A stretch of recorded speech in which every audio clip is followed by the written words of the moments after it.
Hey, this is Pat Daily Mark of the Pat Daily Mark Movie Review. Thank you for joining me as I review the 1941 romance comedy slash film noir, The Lady Eve.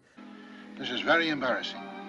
This, I think this is going to be a great review. I'm watching and reviewing all the movies that have a 100% fresh rating on Rotten Tomatoes. I'll give them all a score of 1 to 10. After I watch them and score them all, I will rank them from worst to best. I started in the 1920 silent movie era, and now I'm at 1941 with The Lady Eve. So like I said, this movie has a 100% fresh rating from the critics on Rotten Tomatoes, and it has a 87% fresh rating from the audience. It stars Barbara Stanwyck as Jean, Henry Fonda as Charles Pike, and William Demarest as Murgatroyd, or his nickname is Muggsy.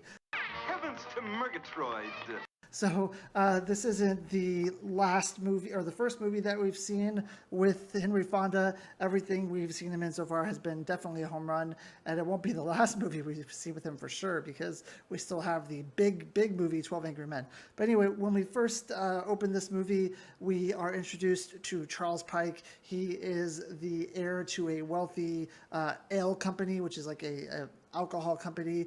He's a bit of a black sheep of this family. He doesn't really enjoy all the riches and fortune. He would rather go like into the Amazon and play with snakes. He's a bit of a snake expert. And and he is, like I said, the heir to the ale that won Yale, according to the tagline of the movie. So as we open, Charles Pike is coming back from a trip where he went snake watching. As he's coming back, he's on the boat, and everyone, it's a big deal that he's on this boat because he's like this very rich person, and all these women are throwing themselves at him, and they are obviously after his money. They're batting their eyes at him. They're giving him the look. They're coming up to him. They're introducing themselves, and we have Jean and her father are plotting on the top of the ship. So they are people who like to, they're con men. They're con men and women.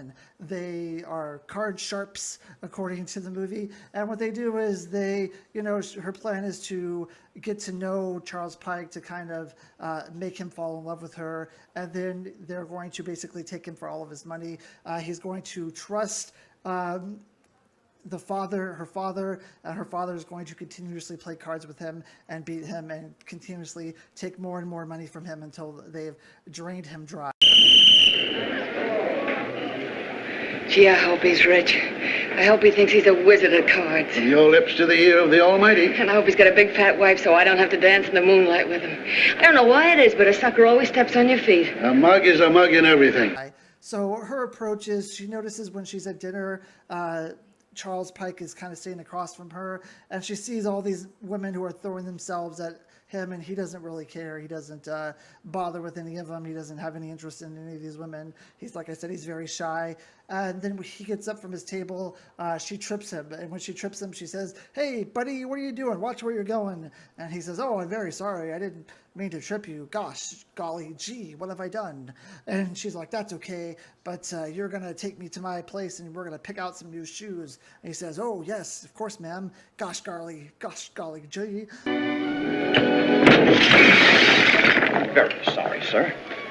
That's all right.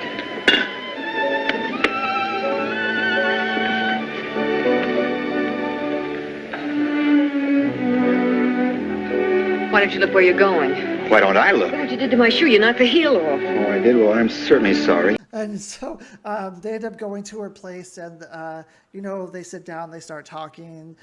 They end up like hanging out with each other more often. He realizes that she is different.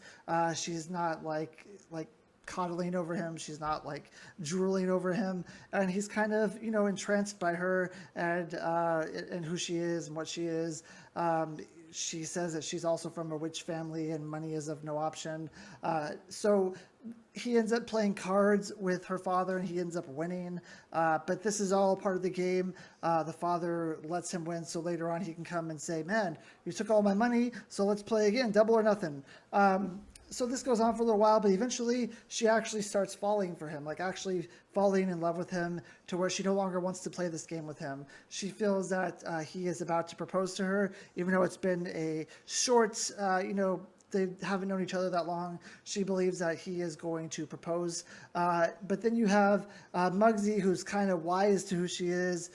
He's, I guess, kind of the godfather, so to speak, of of Charles. He's been there his whole life. He's kind of like the bodyguard slash the person who watches after him. Who's that funny-looking gink watching us? Everything on the up and up? Everything's okay. Go to bed. I'm way ahead. All right. Who's that, your nurse? That's Muggsy. My father took him off a truck when I was a kid to look out for him, you know, kidnappers, stuff like that.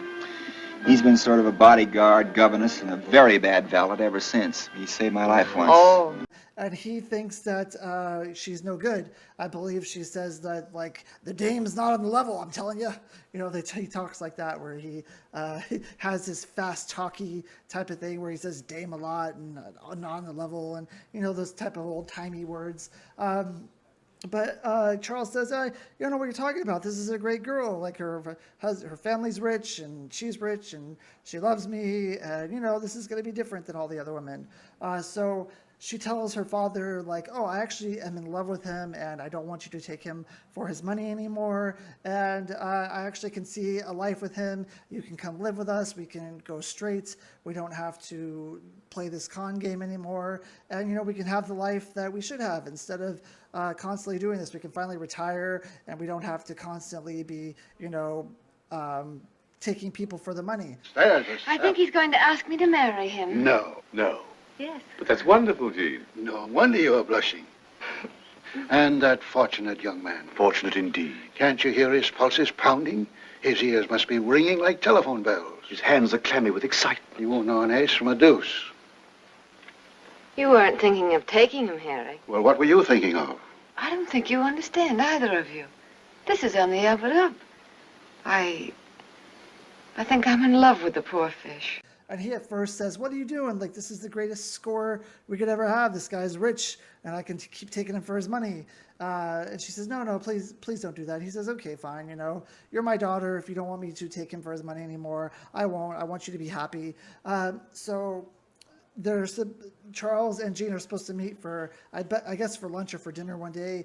And Muggsy goes and he gets, like, the guy who's in charge of the ship, and he says, hey, is this dame on the level, or is she a card sharp? And eventually he gets it from this gentleman that she is a card sharp, and he has this manila envelope that has a picture of her, and it says, like, all the dirty deeds that she's done, and he hands it to Charles.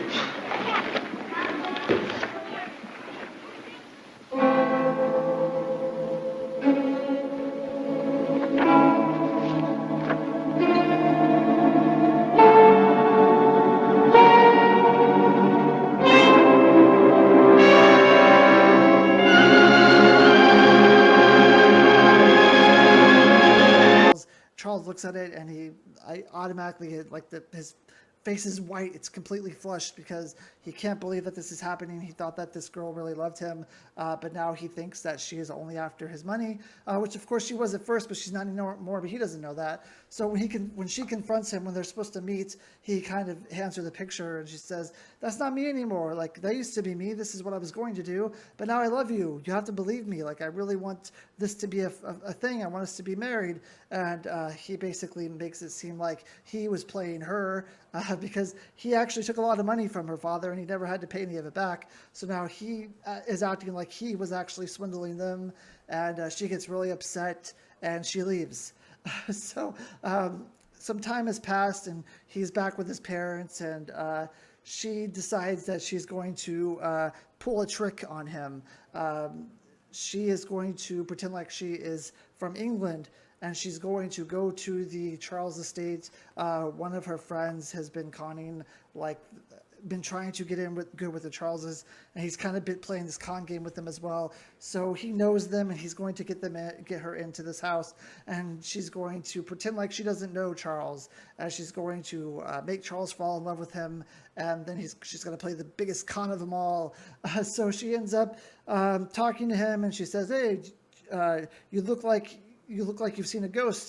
Do you think you know me or something?" And he says, "Yeah, haven't I seen you somewhere before?" And she says, "Oh, no, you haven't seen me anywhere before. I would know you if I saw you." And we met? But of course we have. Your father just introduced us. Aren't you feeling well? Sure. Oh, I'm so sorry. Hadn't you met me before someplace? Yes. Oh, very probably. Let me see, where could it have been? Deauville. No. Biarritz? No. I know, Le Touquet. You had a mustache at the time, and you tried to beat me at a dance in the casino. No. So he says, okay, maybe I haven't seen you before. And then they start talking and they start becoming friends. And then eventually they develop a love between each other. And this gentleman who he's saying that he's the uncle of Jean, even though they're just conning him. He pulls Charles aside. He says, "There's a reason why you think you have seen her before. It's because no one in the family knows this. I'm the only one who knows. But her mother ended up, getting with like the driver of the car that they have, and they had a daughter, and this daughter looks exactly like." Eve, who you just met, because, well, we don't want to say anything, but he might be the father of both of them. But don't tell her. It's going to ruin everything. It's going to ruin her life. Into the gulf that separated this unfortunate couple, there was a coachman on the estate, a gay dog, a great hand with the horses and the ladies. Need I say more? A coach? Yes, you know, a man who drives horses. I know what a coachman is. They called him Handsome Harry. Handsome Harry? That's the father of the girl on the boat. Of course it is, the father of the other child, after the divorce. And he says, wow, man, that is why they look like so much like each other. They're like twins, and it's from a father who, she has a different father than what she thought. So he falls for this thing. He thinks that this is her twin, and they don't know each other. So he ends up falling in love with Eve, and he asks Eve to marry him in almost basically the same way he asked Jean to marry him in the beginning. Same words, same everything. She says yes, of course, and then they get married.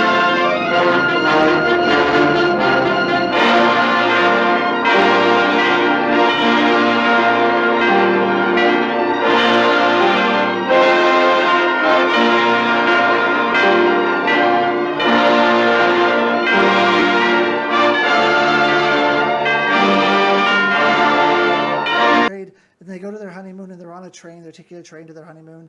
And she says, well, maybe now's a good time to tell you about this other guy that I used to see. And then there's another guy. And then that other guy, I dated his brother. And then his brother, there were two twins. And, she starts making up the fact that she dated all these men before she met him. And that she had all these, like, love affairs before she married him. And he doesn't really know who she is. Oh, that's why I fell in love with you. Thank you.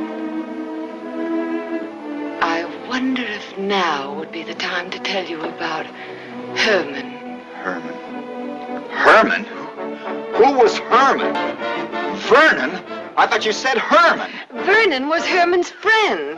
What a friend. And then he gets upset, and he decides to leave. And she thinks, okay, I finally got him. I've made his life completely miserable. I married him, and now he thinks that, like, I'm this bad person, and now he feels terrible about himself.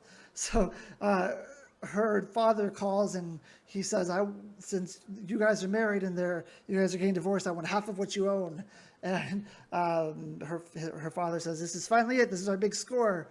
But Jean takes the forward, and she says, I don't want anything. I just want to see Charles one more time so he can tell me that it's over, just face to face. Charles, of course, refuses to do this because, he is lovesick over this, and he's very upset. So he says, I'm not going to see her. And she says, fine, I don't want anything. I don't want half of what you have. We can just, part ways, and that's fine. But she says, where is Charles? And Charles's father says, oh, he's on a boat. He just said goodbye to his mother, and now he's on a boat on a new adventure. So she ends up getting on this boat, and she runs into Charles again, and Charles sees her and thinks it's Jean, and they embrace, and they tell each other that they basically love each other. And then he says, can we go to your room? And they go to her room, and he says, I got to tell you something. I'm married. And she says, well, I got to tell you something. So am I. So, love wins in the end.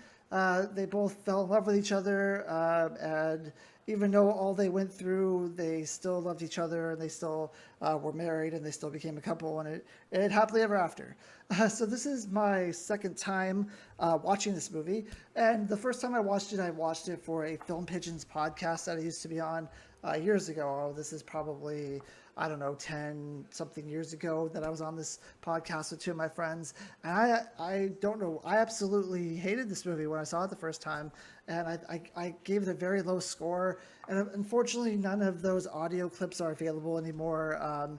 My friend who was running the podcast, once we stopped, he, back then you had to pay for a server to host it and stuff. So he stopped paying for it, and all those audio clips got lost. So I don't know why I gave it such a bad score before, but I the second time around, maybe I'm a little bit older, I've seen a lot more movies, maybe I'm more mature, but I absolutely love this movie. This movie is fantastic. I've yet to see a Henry Fonda movie from this list that I thought was bad or even deserved a low score, because everything he seems to be in is fantastic so far. And Barbara Stanwyck, wow, she is fantastic. She's the femme fatale in this movie.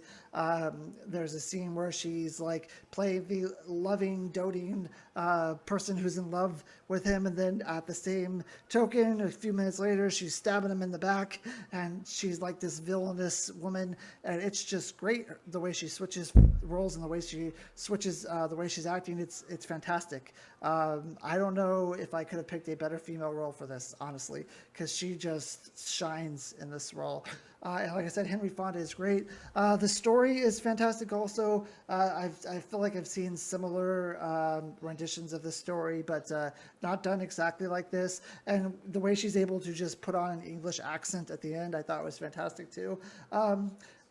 For me, the parts I love about this movie the most is when they're chasing each other. So when she's chasing him, she's trying to earn his love, and she's trying to get his love. And they're playing back and forth. They love each other. They're doting over each other. I love a good love story in a movie, especially when both actors are solid and the love story is solid, and you're actually rooting for someone or for something. So I mean, the whole way I'm rooting for Henry Fonda, and even though I know she's a card sharp, and I know that she is doing this for the money, you feel deep down inside that she does actually love him, especially at the point in the movie where she reveals that she thinks she's going to be married and she thinks he's going to propose to him. You don't see that same look in her eye that she just wants the money. You can see that she actually has fallen for this man, and this guy is completely different than all the other rubes that she cheated before. He doesn't want the money. He doesn't like the money. He doesn't care about the money. The money is just a means to an end. It's a way for him to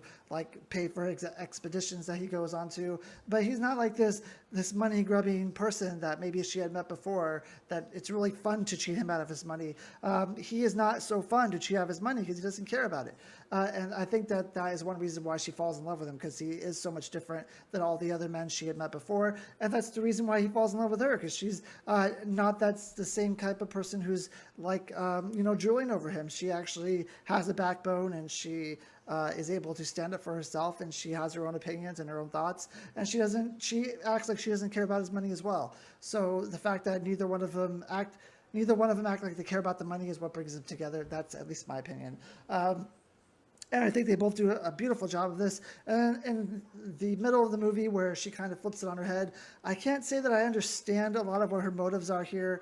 At the end of the movie, where she kind of starts talking about her boyfriends and her ex-lovers, and that's supposed to be the final nail in the coffin. I don't really understand how she was able to formulate this in her mind, and how she thought that because, I mean, he could have taken it a whole different way. His demeanor up until this point would make you believe that you could say all this and he still wouldn't care.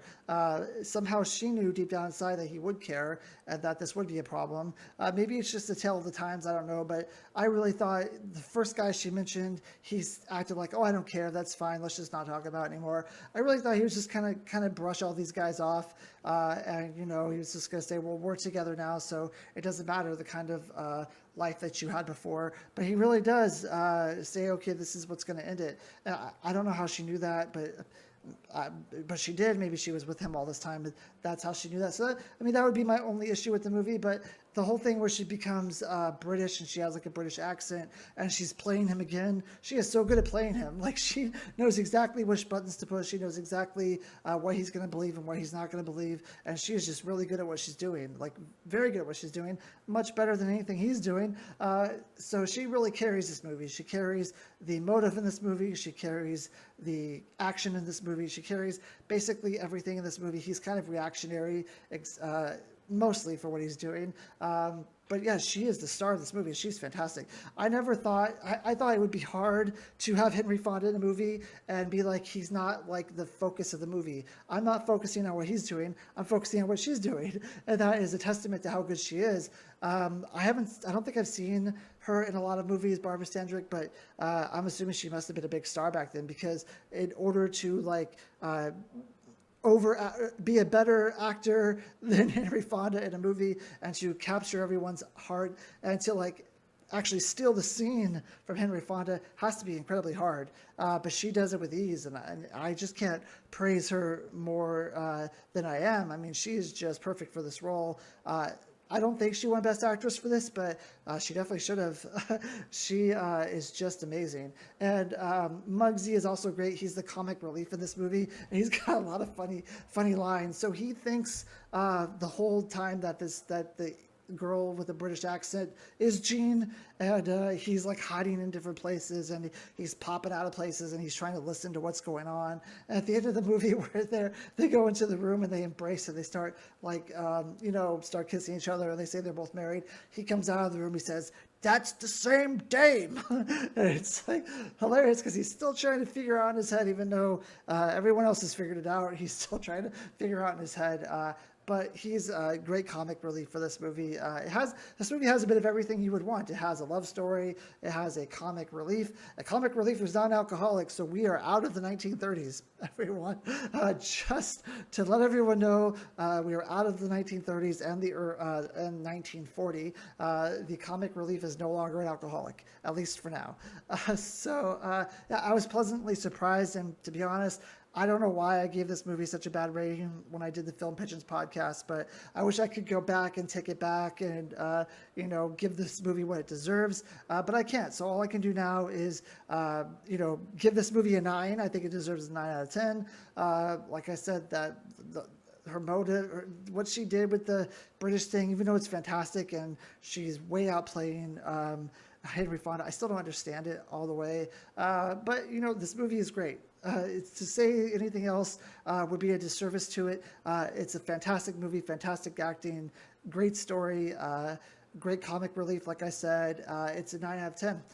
So thank you. I hope you all have a great day. And my next review is going to be the Maltese Falcon. So that should be great, because I saw that when I was younger at the same time I saw Lady Eve, and I didn't like that either. So maybe I will hopefully love the Maltese Falcon when I see it a second time.